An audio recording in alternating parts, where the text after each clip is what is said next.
And Malolotja is one of the most beautiful spaces in Eswatini. And I made this art quilt after we'd had a lovely walk down to a rim flow pool. So there's a river, and then there's a rim flow pool, and behind this pool there's this cascading waterfall. And to me it's one of the most beautiful places in the country that I live.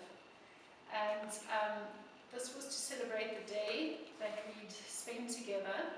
It celebrates conversations that we had, because there's one of my friends who loves to wear pink, and she loves to have intense conversations too.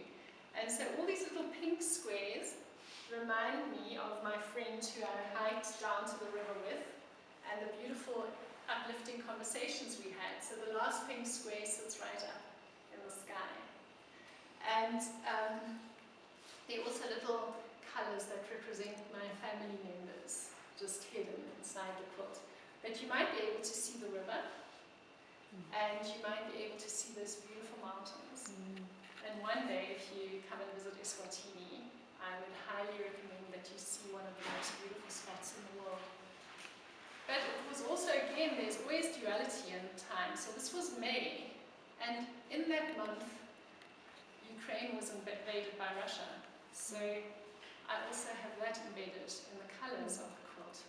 And it's quite interesting because there is an invasive flower in Eswatini which looks beautiful and blooms in radiance in the month of May. And so these squares both represent those beautiful colours, but they also make me think about all the invasive species that are in our country. And so there's always the duality of meaning in things. And so again, you can just see there's a beautiful flow of colour, like a colour wash quilt, but there are also nuances within the colours, choices that I've made, and the things that they represent.